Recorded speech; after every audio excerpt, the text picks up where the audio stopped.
Bismillah, Assalamualaikum warahmatullahi wabarakatuh. Apa kabarnya hari ini anak-anak? Semoga kita semua selalu sehat ya. Hari ini kita akan belajar tematik tema 1, subtema 3, pembelajaran 1. Disiapkan ya bukunya. Materi hari ini adalah tentang keberagaman makanan tradisional dan sifat-sifat bunyi. Disimak ya videonya. Keragaman makanan sebagai identitas bangsa Indonesia. Indonesia yang kaya akan keragaman budaya dan suku memiliki ribuan jenis makanan tradisional. Makanan tradisional yang berasal dari berbagai suku bangsa di Indonesia juga merupakan bagian dari identitas bangsa Indonesia. Nah, sekarang kita lihat beberapa contoh makanan-makanan tradisional khas Indonesia. Tadi kalian sudah membaca halaman 133 tentang beberapa contoh makanan-makanan tradisional khas Indonesia. Nah, sekarang Ibu perjelas lagi ya. Ada beberapa contoh makanan khas tradisional Indonesia.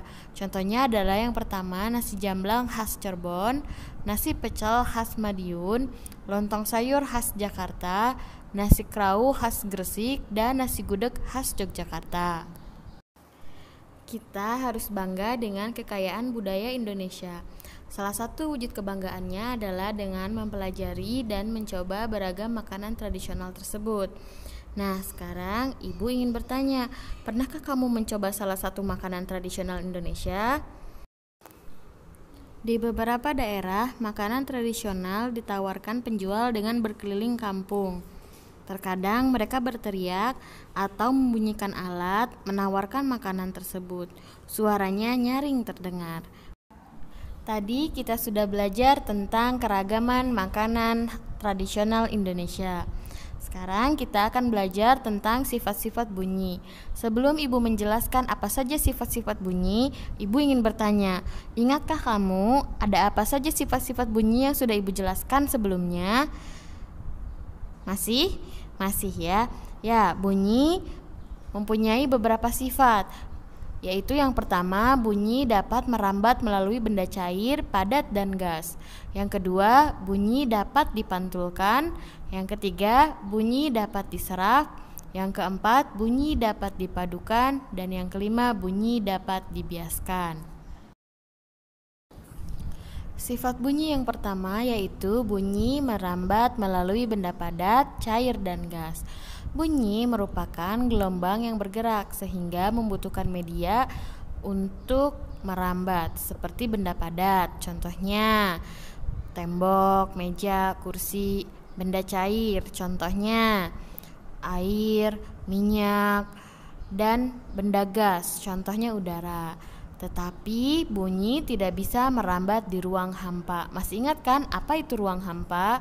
Ruang hampa adalah ruangan kosong yang di dalamnya tidak terdapat zat-zat atau partikel-partikel benda dan udara.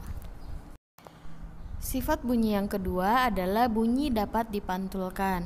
Bunyi akan dipantulkan dengan baik jika mengenai benda-benda yang keras seperti permukaan dinding batu, semen, besi, kaca, dan seng. Bunyi pantul adalah bunyi yang terdengar kembali kepada sumber bunyi berasal. Bunyi pantul terjadi jika dalam perambatannya dihalangi oleh benda-benda yang permukaannya keras seperti yang sudah Ibu sebutkan tadi. Contoh dari bunyi pantul adalah gema atau gaung. Sifat bunyi yang ketiga adalah bunyi dapat diserap. Bunyi akan diserap jika mengenai benda-benda yang lunak seperti gabus, kapas, karpet, dan spons. Hal ini bertujuan untuk meredam atau mencegah gaung atau gema di suatu ruangan. Sifat bunyi yang keempat yaitu bunyi dapat dipadukan.